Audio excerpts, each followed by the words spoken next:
Hey everybody, it's 6 p.m. Thursday, November the 16th now, and it's Gina Tabrizy.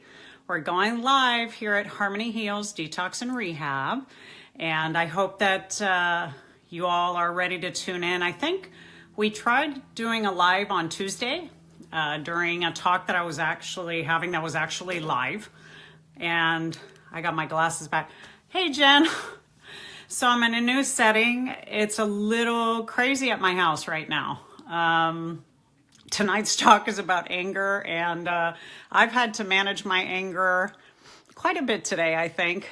One of the things is that I'm moving in my elderly mother-in-law. Hi, Elisa. And so, yeah, it's life-changing, dude.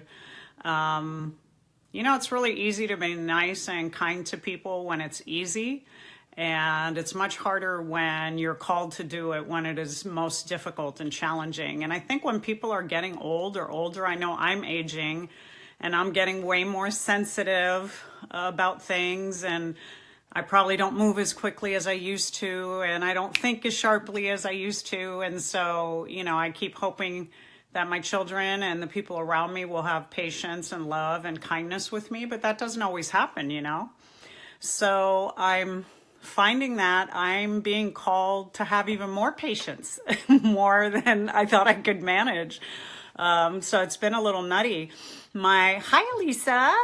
So my mother-in-law moved in and she doesn't speak English. And so, boy, that's challenging. I've known her and been around her for almost 30 years, but I can speak her language, which is Farsi, very broken and like a 2-year-old, like a toddler. I can say sit, eat, come, food, drink, laugh, but I can't do much more than that. So I had to move the live tonight upstairs to one of the rooms, and I'm hoping the Wi-Fi's good. Hi, Karen. I'm hoping you guys can see me and hear me okay, because the lighting's a little different. So if anything happens, let me know. And I don't know if you're watching last week. Oh my God, patience and tolerance, right? So I had to run upstairs and I couldn't even explain to her what I was doing. I've now just disappeared for 30 minutes from my mother-in-law who's downstairs. And I'm just hoping she don't get into any trouble. So yeah, patience and tolerance. I mean, this talk tonight's going to be about anger, but anger and managing your anger is all about finding patience and tolerance. So I came upstairs last week, if you were watching, during my birthday. Hi, Lynn. How are you? It's good to see you, too. I love that you guys keep coming back. I like that. That's good. That's awesome. I'm recognizing your names. And if I don't, I apologize. But the names are starting to look more and more familiar.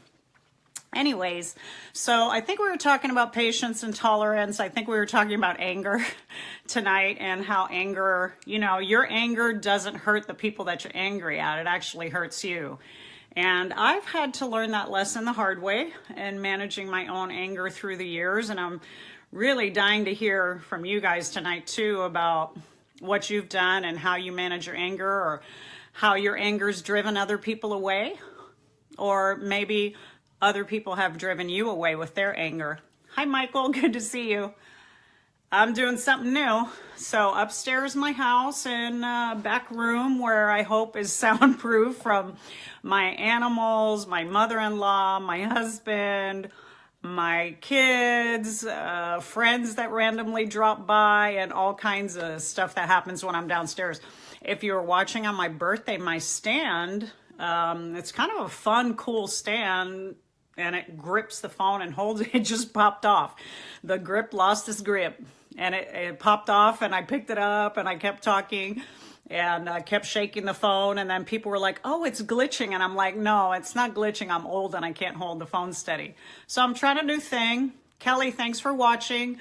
This is the best I could do. Kelly's like my production kind of guy and my backup and my social media guru.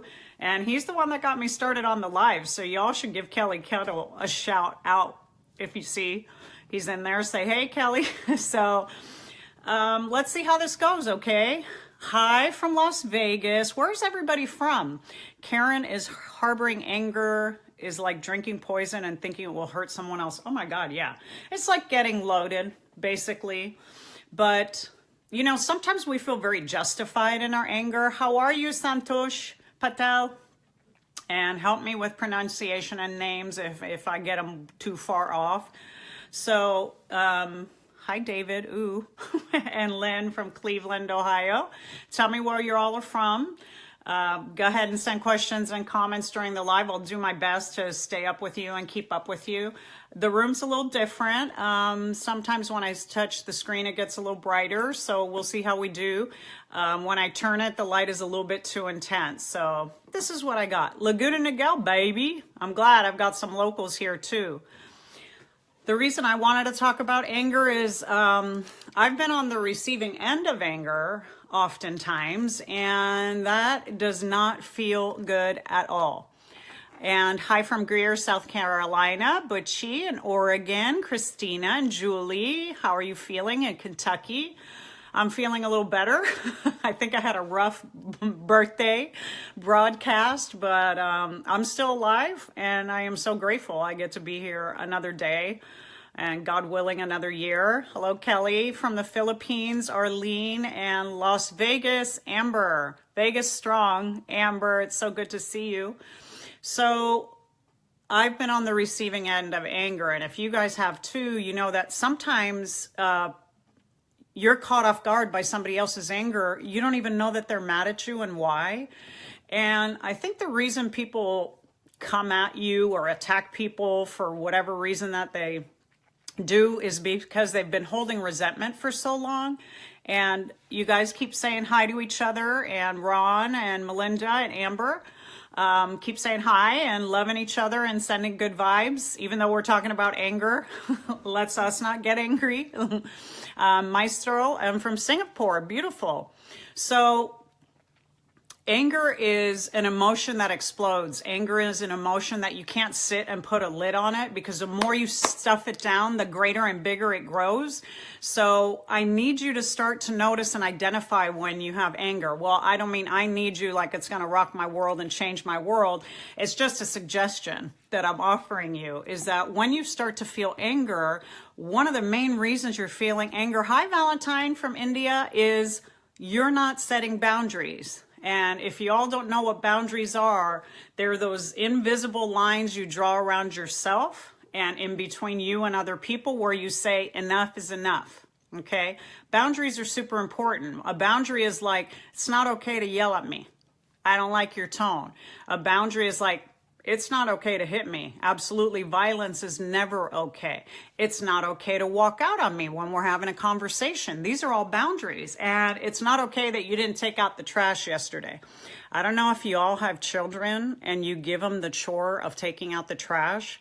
It seems like that's the hardest thing in the world for a kid to do, is take out the trash. I don't know why it's so hard. The trash cans are on wheels. You pull them out, you pull them in.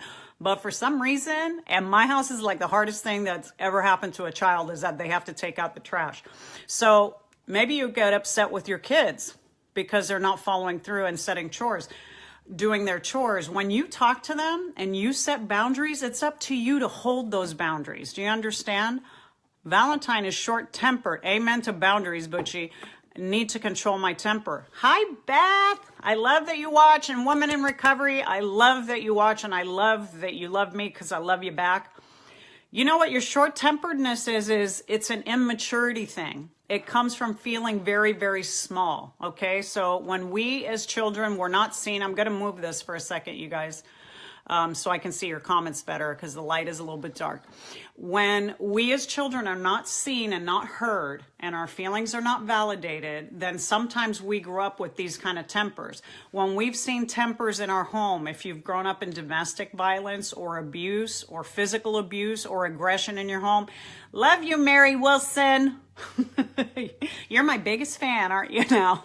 Mary's a good friend, and she also runs our detox, Harmony Heals Detox. She is the program manager extraordinaire. Julie Raymond, I have been on the side of that, yeah.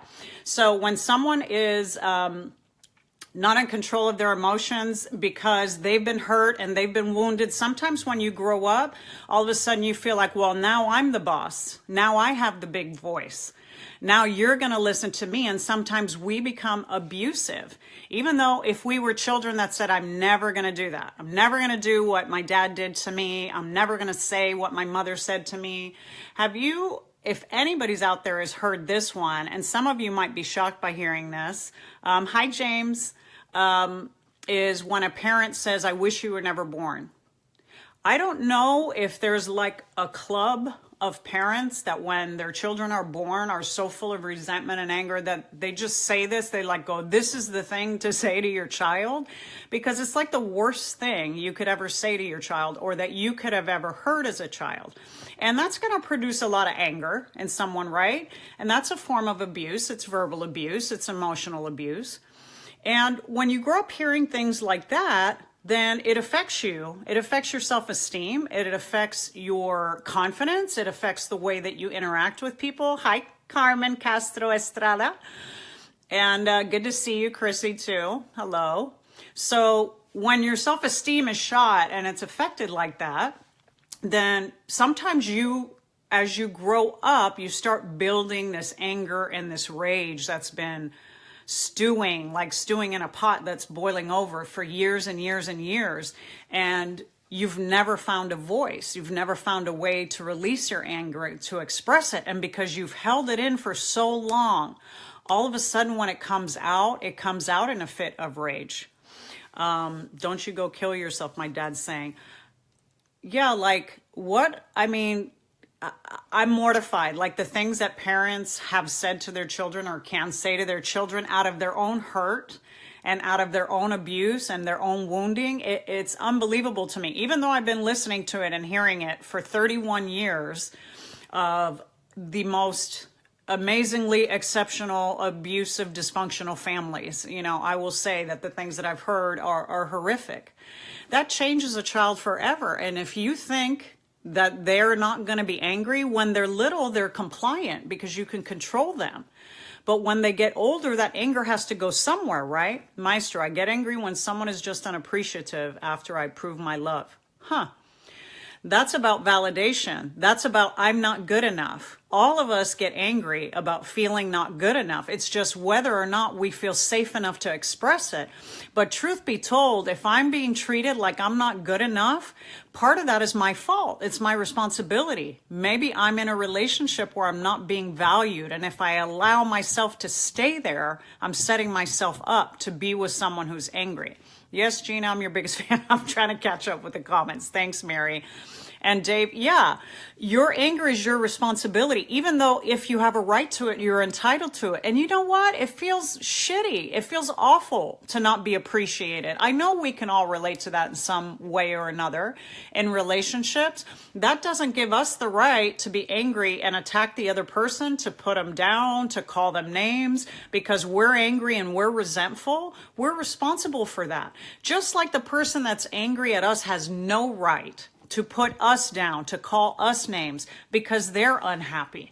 Hi, Michelle Itureria. That's my other biggest fan, if not the biggest fan I've ever had. And I have one. So with Mary, that makes two. So thank you, Michelle, for always watching and supporting me. Lisa, that's right. We have to take responsibility. Sarah, I realized I would get angry because I could not control people. Then I learned live and let live. Oh my God. Anger can also be about control. That's a wonderful point, Sarah. And Lisa, yeah, we have to take personal responsibility. It is about control. When we don't feel we're in control and when we don't feel we're being heard, that immediately creates anger in us. And when we feel we're being mistreated, that automatically sets us up to have anger. The issue is, Beth's the original. That's true, Beth. You've known me the longest. You are the biggest, longest fan. So these are my closest friends who are showing up here and watching and supporting me. It's amazing. I love you for that. Amen, sister. Amen, Sarah, to that. I don't have the right to abuse you because I feel abused. What I have the right to do is set boundaries and get out. If I don't feel safe in a relationship and I keep taking that and that makes me angry, it's on me to get out. It's on me to have an exit plan and not keep taking that. Nobody deserves to be abused. Nobody deserves to be yelled at. When I hear people say, I'm so glad I found you, I'm so glad you found me, and I'm so glad I found you, Chris, that you have somewhere to log in and talk and send me questions and comments. Yes, fear quickly turns to anger. Absolutely. Thank you, Back from the Ledge. And Maestro, I get mistreated. When you allow yourself to be mistreated for long periods of time, you're going to go from feeling hurt to feeling angry. You're going to go past feeling angry, sometimes to rage. And that's when things can get really ugly, and sometimes they can get physical. Or maybe sometimes you have to hit that point of rage before you're willing to leave. Why do you do that to yourself? How can we help someone who's lashing out in anger when we want them to feel loved? That is a great question. I'm going to try to answer that. So when someone is lashing out, and we're talking about this theme of anger, and I said how anger hurts you, not the other person, absolutely 100%. When someone's being angry, they're desperate to be loved. They just don't know how to get it or receive it. They don't feel worthy of love. They feel out of control, and they feel like no matter what they do, no one's going to care for them. So instead of letting people know that and saying that out loud and saying, I feel so vulnerable, I feel so scared, I just feel like you're not getting me, or I'm afraid you're going to leave me, or that you don't love me anymore. These are themes and comments and feelings that are underneath a person's anger. And I'm going to move, so hang in there with me. My pillow was hurting my back a little bit. Whoa, that changed the lighting, didn't it? So anyways, whew, I'm just tripping out on what I'm seeing. But when the person is hurt like that, they want somebody to reach in. They just don't know how to ask for it. And it's very hard to love somebody who's angry. But the best thing that you can do with somebody who's angry is really remain calm. And as they go up, you go down. So as they escalate, you diminish your escalation. You lower your voice. And you talk as calmly and as kindly as you can. I've taught this to my staff, and my staff will tell you that, hopefully, the ones that are watching, is when we're dealing with clients in early recovery, they're real angry. They're real ticked off. You took away their best friend. They're displaced out of their home. Their wives and husbands are threatening to leave them or already have. Their parents are furious at them. They're telling them they don't matter, that they're a piece of crap because they keep using and they can't get sober and they can't get their act together. Well, that hurts. It hurts to hear that over and over again. But when they come in early recovery and they have no control, then they get angry at us. And they take it out on us as their caregivers. And every little thing makes them mad. I don't like the salad. I don't like my seat. I don't like that woman's face. I don't like the group you just ran. I don't like how you're talking to me right now. I don't like my bed. I don't like sitting outside. I hate the view of the ocean. That's my favorite, when they tell me I feel like I'm in jail and they're sitting in a chair across the street from Laguna Beach, which is one of the most beautiful beaches in the world. And they look at me and they say, I feel like I'm in prison. It's because they're so angry that they've lost control. They have no control over anything in their life. And when an addict loses everything, they're hitting a bottom. And when that addict, hi, Sarah, they have lost everything. Dave, oh yeah, Moral is watching. Hi, Moral. And Harmony is commenting or watching, whoever from my team. Hi. And Julia, hi there. Good to see you, Julie. So when an addict loses everything they care about, of course they're going to be angry. And so what I say to my staff is, you need to think of them as a child, a lost, helpless, wounded child. They're not an adult right now. When we're in our anger and we're in our rage, thank you, Moral. I love you too, and you rock too. That's my jeweler. She's the bomb, let me tell you. So she's hooked me up more times than I care to. I used to get angry all the time about my birthday, Mother's Day, holidays, every freaking day where I felt I wasn't being loved and cherished and being showered in gifts, any kind of gifts, a card, a hello, a hug, anything. And so she trained my family and my husband to go pick something out. She calls him for every event now and says, you need to come into the jewelry store and here are the things she likes and you need to hook her up. You need to hook a woman up. I got to tell you, it's the most amazing thing that's happened to me. So love and support each other, the people around you, the people that you can help to support and to guide and to show nurturance to, do that. When you're dealing with somebody who's angry, you're dealing with immaturity. When we're dealing with someone in early recovery that's coming into our detox, we're dealing with a whole bunch of immaturity. And thank you, Manolo, that I inspire you. And Danita, hello, and hi, say hi to each other and love up on each other. And Sarah, oh my God, thank you. I'm trying to take this all in. I get embarrassed still. It's so funny. So it matches, my cheeks match my red hair now. So I love you all too. I love that you're listening. I hope you're taking this. I'm getting some great messages and text messages asking questions and guidance. And I've been trying to answer you all. If I've missed you, it's not personal. It's because I'm having a hard time to keep up because I'm just one person here. And I love answering your questions. I love supporting you. I want to know the things that you want to talk about. It's really cool to kind of talk to a therapist without having to go into the office, without having to pay her astronomical fees, and with having access to her.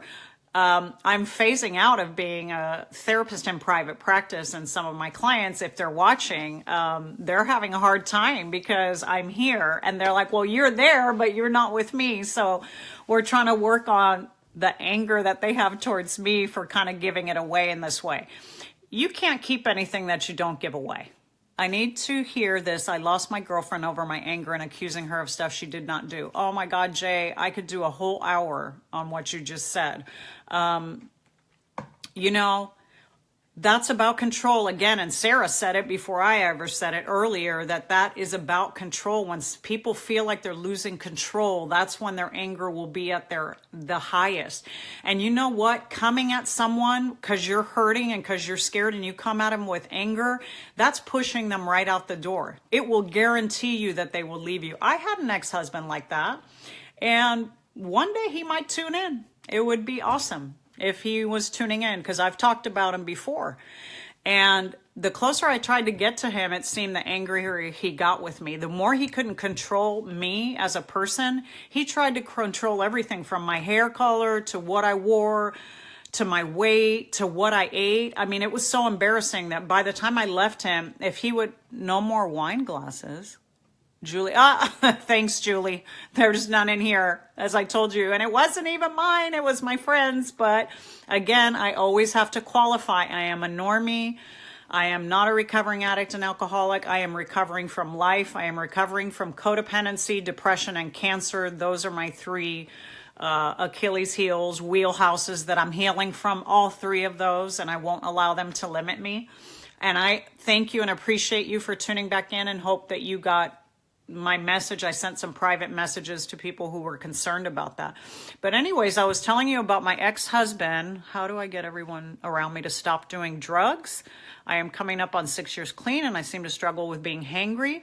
George and Jennifer. Hangry Jennifer, one of the things that I've learned is everybody's body's different. I'm a thin woman. My metabolism works real fast. I have to eat every 2 hours. There's a thing called hypoglycemia. You should get some blood work done and check and make sure your blood sugar levels are right. But hangry comes from your brain shutting down because you're not giving it enough fuel. And I started to notice that in my 30s. And so I learned and educated myself around nutrition. And I have to have food with me, carry food with me, have it nearby. I have to eat about every 2 hours so that I don't take somebody's head off. And my friends used to think I was bipolar. They'd go, she's talking like this. This is me, not on drugs. This is just me. So I'd be talking like this, and all of a sudden I'd be like, and I'd just fall asleep. And it was because of hangry. It was because of not having any nutrition and vitamins and calories that I needed to keep my brain going. Your brain shuts down. And if you're a recovering addict and an alcoholic, you got to keep putting good stuff in there to reset that brain of yours, okay? I'm going to try to pull back on the comments so I can get it. My husband has been to 3 rehabs and still using. Oh, Diana. So Jennifer, I answered you. George, you can't get the people around you to stop doing drugs. What you can start doing is realizing that you're powerless over them and setting boundaries and limits, what you will and won't tolerate. what you will and won't tolerate it. I won't be around you when you're using drugs. It's not okay with me. I don't support that. If you need help and you need someone to take you to rehab, a therapist's office, a doctor's office, I will do that for you all day long, but I'm not going to sit here and watch you get high and lose yourself and lose our friendship. I can't do it. I won't be a witness to it. That's a boundary that you set with people that are using. They have to hit a bottom. You are absolutely not capable of getting them to stop. I don't care how much you love them. You guide them. You hold their hand. Love them through it. Don't judge them. Keep offering them help and solution. Tell them you'll go to an AA meeting. I have a friend who I adore, and she wanted to help her closest friend get sober, and she was not an addict or alcoholic herself. She goes, I will go with you till every meeting till you can get there on your own. She wound up doing that for years to support her friend who is still sober. Okay, many, many years. Still, I seem to struggle. Okay, sorry guys, I'm going to catch up with the comments. My husband has been to 3 rehabs. Diana. They don't get it till they get it. They don't get it till they get it. Sometimes the consequences have to be so severe for an addict to realize.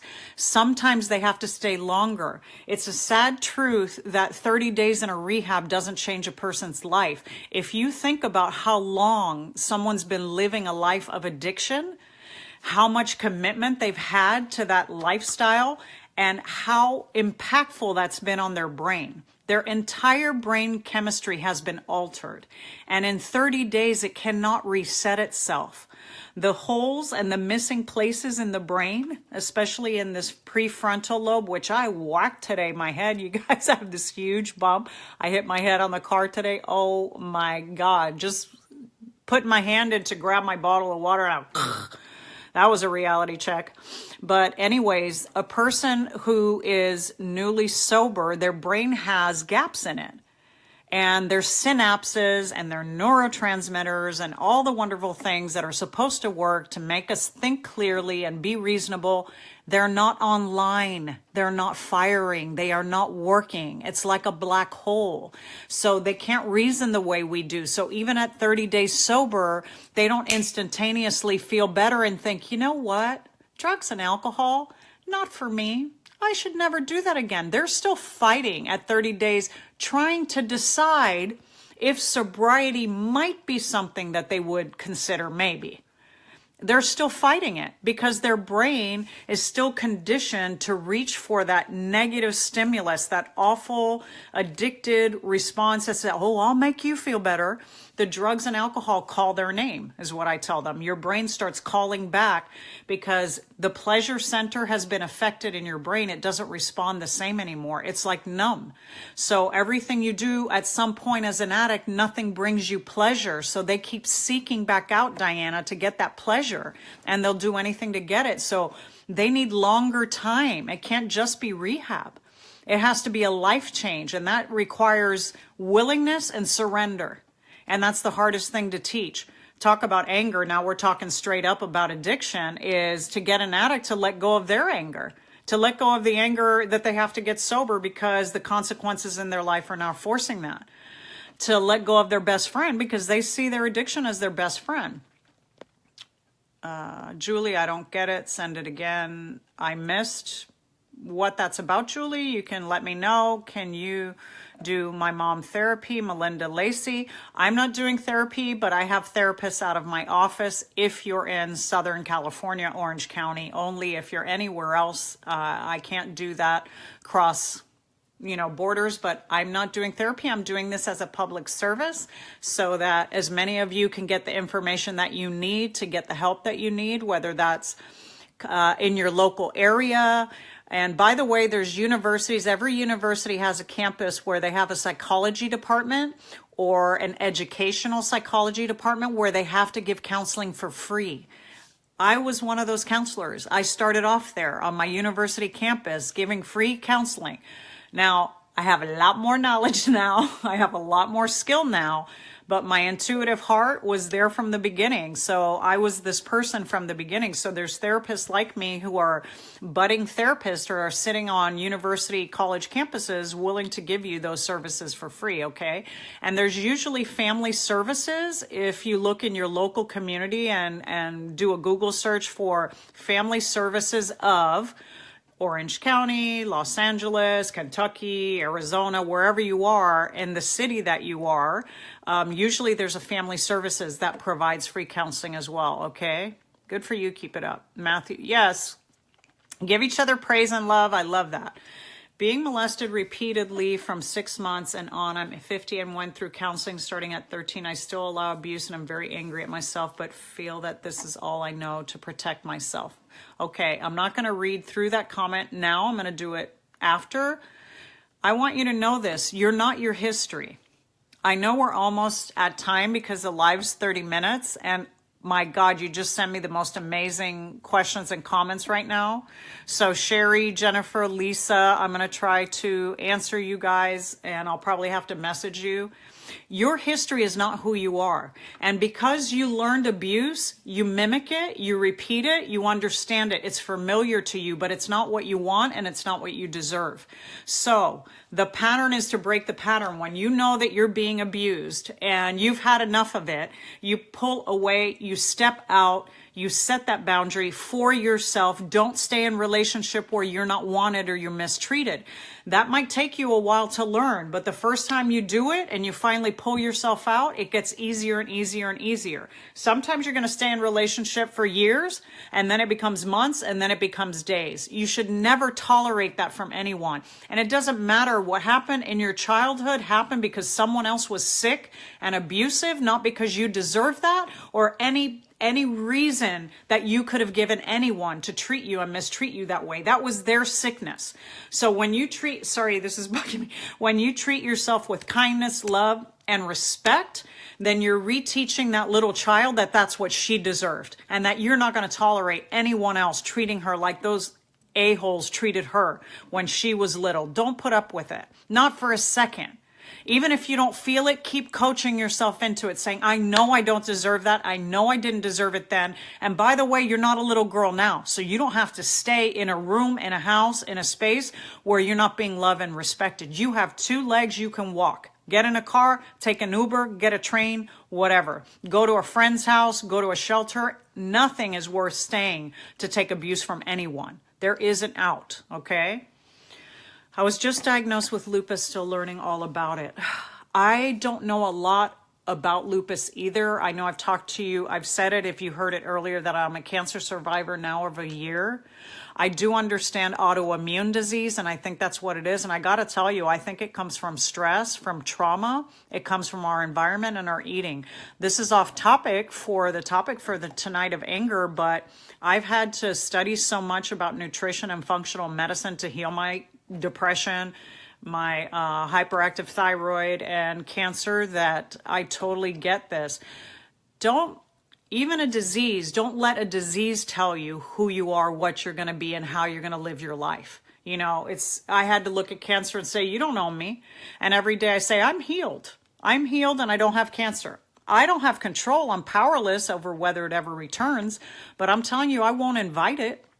I won't give it power in my life. I won't treat it like it matters. I get up every day like I'm fine, like it never happened, like it's not part of me. It's not part of me. So the dialogue that you have, you tell yourself, Jennifer, you don't own me, lupus. You're just something that came to teach me a lesson that God knows what lesson you had to learn. I had plenty of lessons that I learned from my cancer. I have a few more minutes. I'm going to try to look at these. I love you all too for your kindness. Your willingness to listen. I'm hoping that this helps you on Thursdays, that you're getting some experience, strength, hope, and wisdom and guidance. Lisa's comment, I used for 20 years, have been clean and sober 13, and let me tell you, I'm growing into a phenomenal woman with therapy and counseling. Most of God I had to surrender. Bless you, Lisa. So proud of that. You be proud of that girl. You be proud of that woman you are. You earn that. That is awesome. Jay, she did leave. She went to Mass. I lost my mom and dad last year.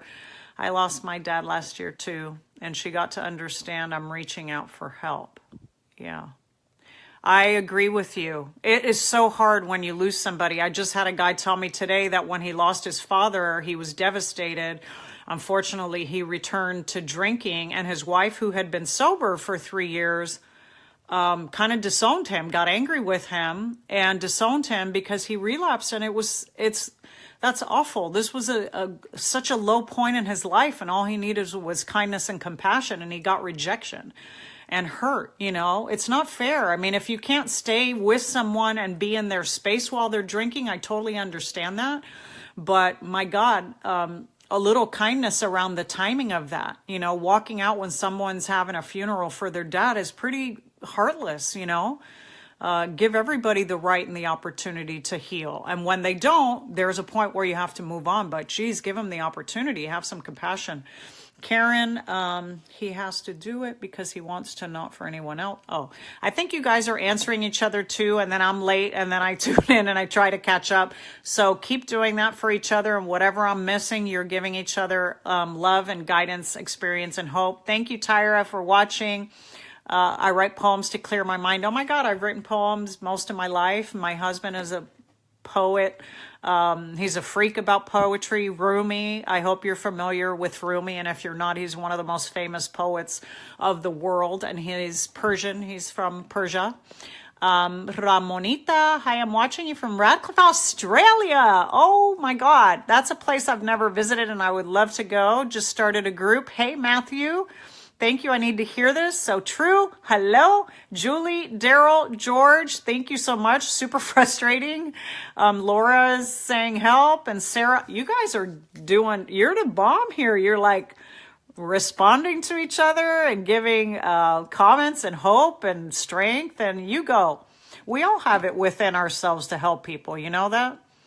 And I heard today a little comment about how kindness is a measure of success. And I thought, wouldn't that be nice if everybody really acted out of kindness? And that was a way to measure their success. Not how much money they have in the bank, not how many designer clothes they have, not how many houses they own, not what shoes they wear, what car they drive, what, residence they live at, not anything regarding their money or building or anything like that. It's like, wow, what would happen if we measured people based on their kindness? And that meant that they were a successful human being. Yeah. We need to look at ourselves and decide, how would I measure up if that was the measure? I've gone to school. I've educated myself. I've been a therapist. I've worked in this field. I've been paid for that profession. The privilege of being in this profession, the privilege of helping people, I was able to make a living out of. But I went above and beyond to show that I care, that I'm here, that I love, that the people that get in front of me are important. And whatever money I made, it paled in comparison to the experience that I have of helping somebody heal and change their life and get their life on track. And people that showed me kindness, that was like gold to me. I mean, that was like gold. Like the most precious thing I've ever been given is kindness. So I think we should start that. I think we should start a movement that we measure each other's success based on kindness, not on our freaking bank accounts. Because I'm telling you, today, my kindness, I got a lot of money in the bank. I got a lot of money deposited in the bank of kindness today. So if you didn't hear me earlier, I took in my mother-in-law, my elderly, aging mother-in-law who does not speak English, who's from a foreign country, who I can barely communicate with because she needed somewhere to go. So do to others what you want done to you. Give first instead of thinking about what I'm going to get out of it. Give it all away. Whatever you give away comes back to you 5 million times stronger. So I love you guys. I'm going to try to get through these comments, not on the live, but I'll go back and text. I hope you enjoyed it. Please keep sending in more comments. You can messenger me afterwards at Ask Gina, at Harmony Heals Detox and Rehab. I'm on every Thursday at 6. I got to tell you, though, I don't think I'm going to come on Thanksgiving Day at 6. So I hope y'all will forgive me.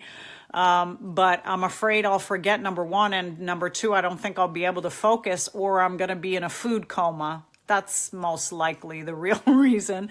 And I don't want to take away from my children, who I'll be with. And I want them to know that I'm there and that they don't have to share me for that night, you know? So I want you to do the same with the people you love. It might be a friend, it might be a neighbor, it might not be your family. That's not always the people that we love, and that's not always the people that show up for us.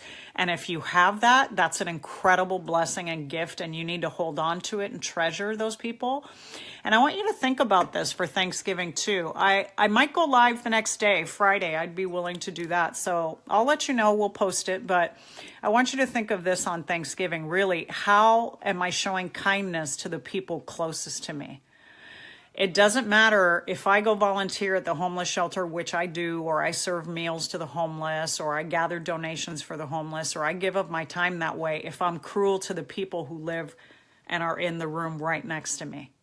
So on Thanksgiving, I want you to make every effort, even if they don't know how to be kind to you and they haven't done it, lead by example. Be the first one in your family to break that code of kindness and show up on Thanksgiving, not about the food, not about what you're wearing, not about what games you're going to watch or play, but about how can I show kindness to someone else today, and know that you're going to get that back tenfold, okay? So bless you all so much. Kelly and Nikki, I'm going to go back and reread your comments about my ex is in rehab. He's doing good. He left me, even though we were totally in love before. He left still. My heart broke. Diane, I know this and totally understand, but he does not wish to get clean. Okay, I'm going to go back and read these because these are a lot. NA, 17 months clean. Without it, wouldn't have been clean. Amen. Amen. The fellowship works. It works. You need love. You need support. You need people that understand you. It's not often your family or your loved ones. If they're not an addict, they don't get it. Get in a meeting where people will get you and they'll love you for getting you. They'll love all of your flaws, all of your character defects. I think that what you're doing is great. Thank you, Jennifer, so much. I want it to be something that I'm doing that's great. Okay, many blessings to you all. Like I said, I don't believe I will be live next Thursday at 6 p.m., but I may shoot for Friday. So look onto our website, Harmony Heals Detox and Rehab, and look on to Ask Gina, and we will send posts out stating when I'll go. But of course, I'll be back the following Thursday at 6 p.m. as long as I'm still here and I'm still breathing.